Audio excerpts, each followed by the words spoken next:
the show. This is fun. Oh my, give it up for Aaron and Maddie one more time. Oh my God.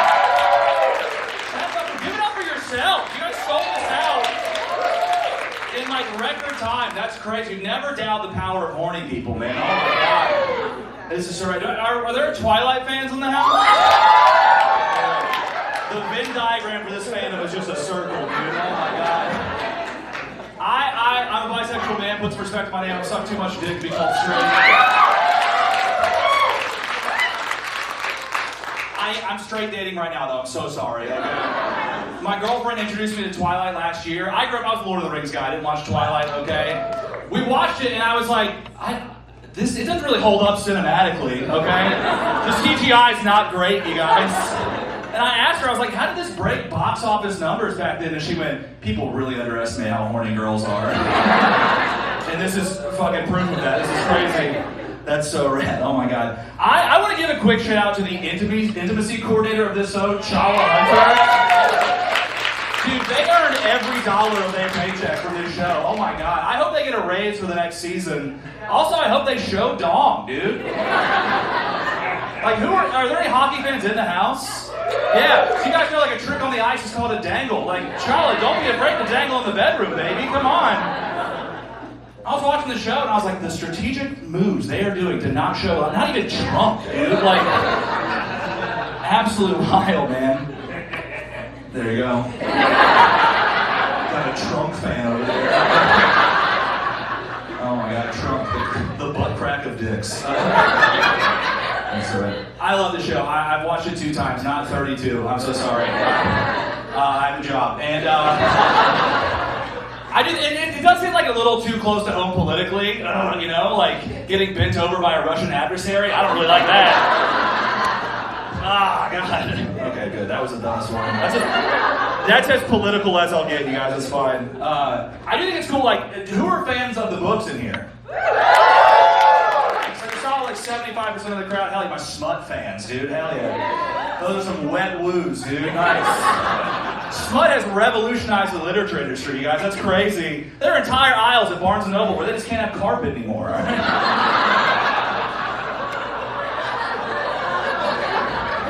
Y'all are wild. Oh my God. I'm a big reader myself. I love reading. I studied English. I haven't gotten into smut yet, but I love, like, you read because, like, you know, to fantasize, to get out of the life you're in, to travel to another world. Like, some people read to, like, fill an emotional hole. Like, and some people read to fill a literal hole, and that's fine.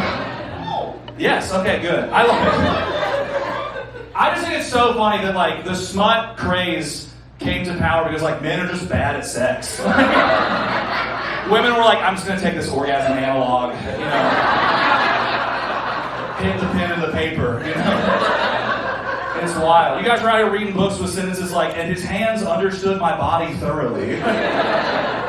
And dudes are like, I just don't get it. Why don't they talk to me? Oh my God, that's rad. I think it's funny that, like, this is a book fandom, which is great, and it's become a show fandom, but, like, I just know that someone in this, like, history of the fandom got walked in on watching the show during one of, like, the crazy blowjob scenes, and they were like, no, this is a book I like, I promise. Oh God, that's fun. Like I said, I grew up a little bisexual boy in the South. I'm from North Carolina. I'm a big Hurricanes fan. Sorry. I didn't know I was bisexual at the time, okay? Because, like, we didn't have, like, anything like this. I just knew that I really liked contact sports in the locker room, all right? And I was like, something will click later in my life. Yeah. So I remember, like, we didn't get a professional hockey team until I was 8 years old in North Carolina. And I remember, like, no one really, like, rocked with it up first. They were like, oh, that gay European sport? Like, and now if you tell someone you're a hockey fan and they're like, that gay sport? You're like, well, yes. Hell yeah, okay, cool. You'll see my other friend out here later, Alec. I'm not good at hockey. He can attest to that. I gave up quick. I liked hockey because it just had cool accessories. Like, I don't know if you guys, like, looked at a hockey, like, player, but they have the coolest stuff, the helmets, everything. They're also the most attractive athletes. If you look at all, yes, people are agreeing. If you look at all the, like, hockey is just full body cardio on ice in heels. Like, they're working wonders out there. Like, also, I don't know if anyone's, like, met a professional hockey player in real life or ever seen them out in public. They're not big dudes, okay? Like, the enforcers are, but, like, the regular guys, the skates are adding a lot of inches, okay?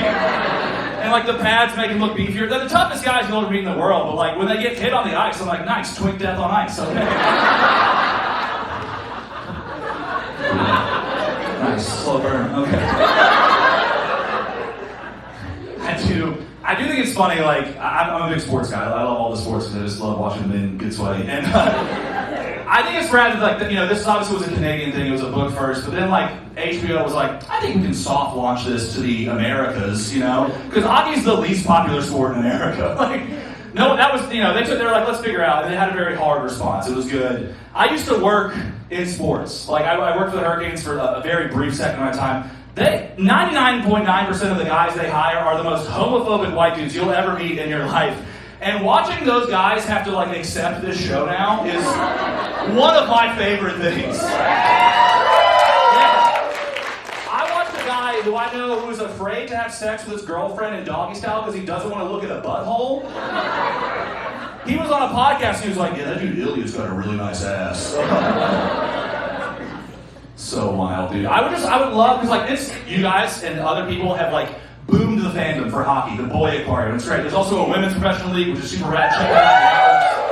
Honestly, way better politics. Shocking. But man, I would love to just be like a fly on the wall for like the NHL board of directors meeting when they figured out what was making their numbers jump. Because I don't know if you guys know the history of like most professional teams. They're getting rid of Pride Nights, which is terrible, okay? This jersey's like 4 years old now. Kings haven't done one since. And it would just be so much fun to be in the room when someone breaks in, they're like, oh my god, our ticket sales are up, people are following us on social media, what's going on? And one guy just goes, it's the gays! I love that guy's laugh over there. It is cool. It's fun to see like more people accepting this right now, and that's really tight. And I think like, I don't know if you guys have heard, but like other professional hockey players, a few have like come out already because of this, and that's rad. And like people behind the scenes have told their teammates, like, I think I'm gonna maybe come out. It seems like it's more accepting, and that's very powerful. That's I love that. That makes me so happy. If this show has that power, make one for every sport, dude. Have you guys watched Major League Baseball? That is the most conservative fan base with the best asses. Statistically, those are the most closeted people. All right? Make a gay baseball show. Call it Foul Balls. I don't care. Okay. I was worried that was going to be too stupid. All right, tight. Y'all are very fun. I was like, let's make a show about Republican senators and call it The Poll. I don't know. Okay. I ain't gonna come out, so they'll leave us alone. Yeah, one guy. I didn't come out until later in life. I figured it out, and I think this show is so beautiful because like it shows the hookup culture of the gay side of things, but it also like shows like yearning and love and like what a queer relationship should really look like. And like I didn't have that when I was 25 in New York City coming out. I just had the gay side of Bumble, okay? And they should really just call that Stinger, okay?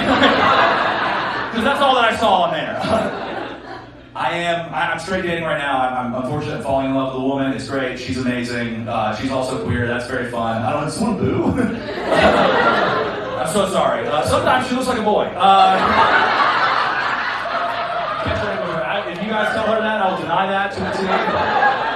But like, I don't know if you guys know, but like, the way like porn can give people unrealistic expectations of what sex is, unfortunately. And I think heated rivalry can also sometimes give people unexpected situations of what they think sex might be like in the bedroom. Like my girlfriend and I watched it for the second time last week, and we went to the bedroom to get a little heated, and I called her by her last name. Oh!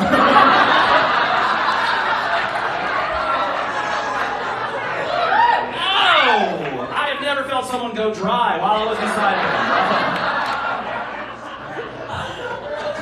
I'll get out of here on this one. I do think the show is so powerful and it's so fun, and there's tons of new people that are coming into sports fandom, and it's just great because like it's finally shedding a light on just like how gay sports is, okay?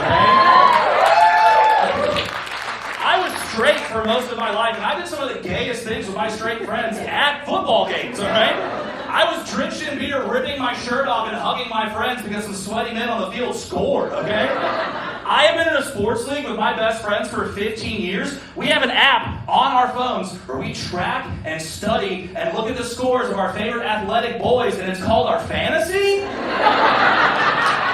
That's the gayest thing I've ever done, and I suck dick. You guys, my name is Mr. Ball.